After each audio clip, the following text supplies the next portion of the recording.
Good evening, friends. Today we will discuss economics and we will discuss the frequently used terms which are used by RBI in its monetary policy, that is cash reserve ratio, repo rate, reverse repo rate,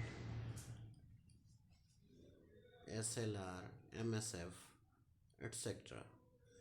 And these are not only important for PCS exams, UPSC, but also these are important for RBI, NABARD, bank exams, and even for interview. Uh, these are very simple terms, but we generally get confused since our concepts are not clear or we have not gone through the basics. We only see the data, that is CRR is 4%, 3%, 2%, 2.5, 3.5. So we are just mugging up the datas. So that's why that issue is being created. So today we will look at the basics of these. What is cash reserve ratio? What is marginal standing facility? What is statutory liquidity ratio? Let us start.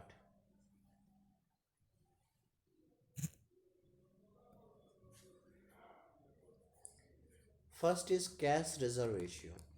The percentage of cash required to be kept in reserve with service a bank's deposit is known as cash reserve ratio. Every bank has to maintain certain amount of fund in form of cash, and that is being what percentage a bank will keep as CRR. It is decided by the central bank, and for India it is Reserve Bank of India. It is 3%. What does it mean? It means that through cash reserve ratio we are maintaining the liquidity of a bank. Means at any time, since they are they are securing a portion of their fund as a reserve, and it is also being it is also being used as a monetary policy tool to control inflation. How? Suppose मान लीजिए आपके पास 10 रुपया है और आपको बोला गया कि इसमें से 3 रुपया जो है आपको रखना है रिजर्व में, तो आपके पास कितने बचे? मात्र 7 रुपये बचे, और 7 रुपये में ही आपको आपका घर चलाना पड़ेगा आपको। अब महंगाई बढ़ गई, महंगाई बढ़ गई। अब हमें महंगाई को कम करना है। कम करने के लिए जब आप मार्केट में जाएंगे तभी महंगाई, आप कुछ खरीदेंगे तभी आपको पता लगेगा कि हाँ महंगाई है या नहीं है। तो अब हम क्या करेंगे? आपको 3 के बजाय बोलेंगे कि आपको 5 रुपया रिजर्व में रखना है। अब जब आप 5 रुपया रिजर्व में रखेंगे तो मात्र 5 ही रुपया बचा, तो वो 5 रुपया में आप कम खरीदारी करेंगे। कम खरीदारी करेंगे तो जाहिर सी बात है, अगर ओवरऑल देखा जाए तो क्या होगा? डिमांड कम होगा। डिमांड कम होगा, सप्लाई ज़्यादा होगा, वैल्यू अपने आप कम आ जाएगा, प्राइस अपने आप कम आ जाएगा। यही बैंकिंग में ये सिस्टम है कि हम क्या करते हैं कि CRR बढ़ा देते हैं। जब भी इन्फ्लेशन की बात होती है, इन्फ्लेशन कंट्रोल करना है हमें, तो हम क्या करेंगे? CRR बढ़ा देंगे। अब क्या है, बैंक पैसा नहीं देंगे। बैंक पैसा मतलब बैंक के पास कम पैसा बचेगा अब लोन देने के लिए। अब बैंक कम लोन देंगे तो मार्केट में कम पैसा आएगा। मार्केट में कम पैसा आएगा तो लोगों के पास कम पैसा रहेगा। लोगों के पास कम पैसा रहेगा तो कम खर्च करेंगे। कम खर्च करेंगे तो मार्केट में कम पैसा जाएगा। मार्केट में कम पैसा जाएगा, सामान ज़्यादा है। डिमांड और सप्लाई का ये जो है, डिमांड कम है, सप्लाई ज़्यादा है, प्राइस ऑटोमेटिक फॉल हो जाएगा। अब बात आती है कि कैश रिजर्व रेशियो और एसएलआर में क्या फ़र्क है। Cash reserve ratio is to be maintained in cash only, however SLR can be maintain in form of cash, gold reserve, PSU bonds और आरबीआई अप्रूव्ड सिक्योरिटीज।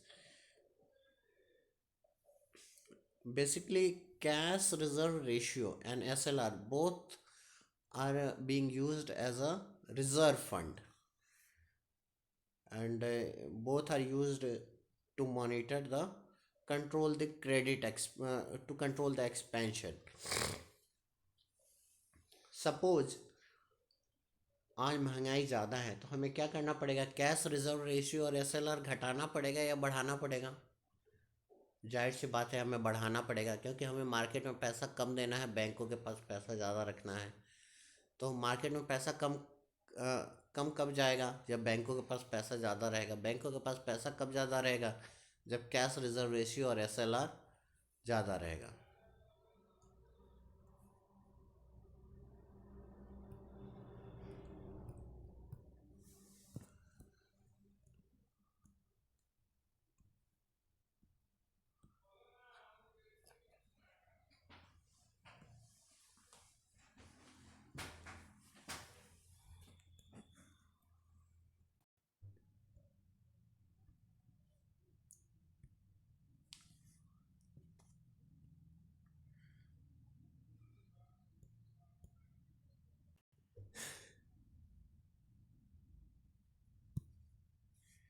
अब हम देख चुके थे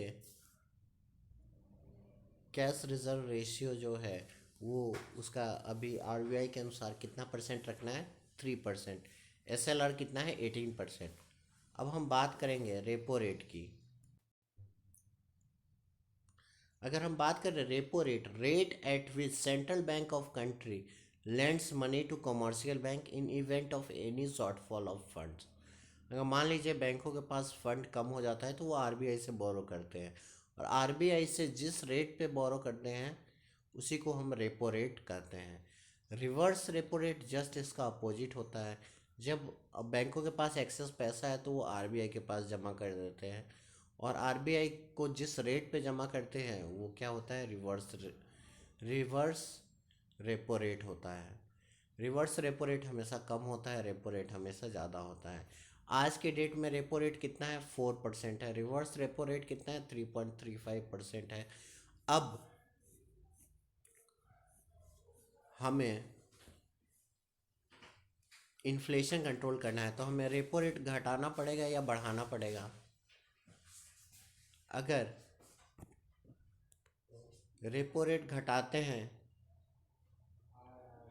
तो कॉमर्शियल बैंक ज़्यादा से ज़्यादा लोन लेंगे, उन जल्दी जल्दी फंड लेंगे। तो क्या होगा, जल्दी फंड लेंगे तो जल्दी फंड देंगे, ज़्यादा फंड लेंगे तो ज़्यादा फंड देंगे। ज़्यादा फंड लेंगे, ज़्यादा फंड देंगे तो मार्केट में पैसा ज़्यादा आएगा, मार्केट में पैसा ज़्यादा आएगा तो इन्फ्लेशन बढ़ेगा। इसलिए हमें क्या करना पड़ेगा, रेपो रेट को बढ़ाना पड़ेगा। अगर हम रेपो रेट बढ़ा देते हैं तो इससे क्या होगा, रेपो रेट बढ़ा देंगे, कमर्शियल बैंक हमसे पैसा, मतलब आरबीआई से पैसा नहीं लेना चाहेंगे। आरबीआई से पैसा नहीं लेना चाहेंगे तो उनके पास फंड नहीं होगा, मतलब उस अमाउंट में फंड नहीं होगा। फंड नहीं होगा तो वो उस टाइप से लेंडिंग नहीं करेंगे, लेंडिंग नहीं करेंगे, मार्केट में पैसा नहीं आएगा। मार्केट में पैसा नहीं आएगा तो क्या होगा, मार्केट में अगर पैसा नहीं आएगा तो हम इन्फ्लेशन को कंट्रोल कर लेंगे मनी सप्लाई कम करके। Marginal standing facility rate, MSF क्या होता है, ये ओवरनाइट लिक्विडिटी सपोर्ट है आरबीआई का।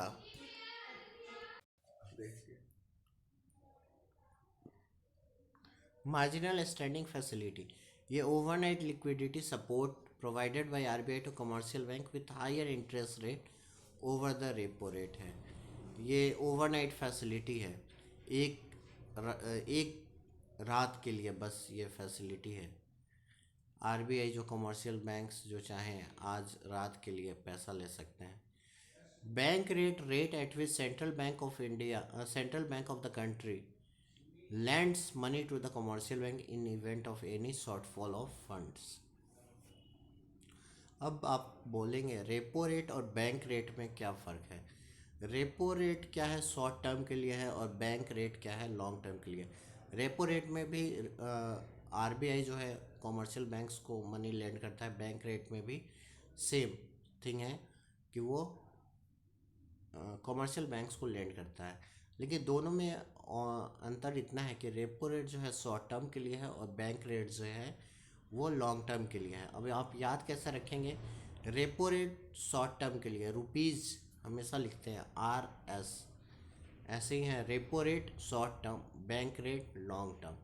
अब इसमें क्वेश्चन आता है कि अगर इन्फ्लेशन है तो रेपो रेट कम होगा ज़्यादा होगा, रेपो रेट को हमें ज़्यादा रखना पड़ेगा। रेपो रेट हम ज़्यादा रखेंगे, कॉमर्शियल बैंक्स पैसा नहीं लेना चाहेंगे, आरबीआई से पैसा नहीं लेना चाहेंगे, एक्सेस फंड नहीं होगा उनके पास, एक्सेस फंड नहीं होगा तो एक्सेस वो मनी सप्लाई नहीं करेंगे मार्केट में। सेम थिंग है बैंक रेट के साथ। होप आपको ये वीडियो समझ में आया होगा, आपके लिए हेल्पफुल भी होगा। इस टाइप के और दूसरे वीडियोस भी हम लाते रहेंगे जो कि इकोनॉमिक्स के हिसाब से ज़रूरी होंगे। और ये टर्म्स जो है अक्सर पूछे जाते हैं, इंटरव्यू में पूछे जाते हैं, पीसीएस में पूछे जाते हैं। काफ़ी बेसिक्स हैं, आपको वैसे भी पता होना चाहिए, आप कंपटीशन दे रहे हो नहीं दे रहे हो। Thank you.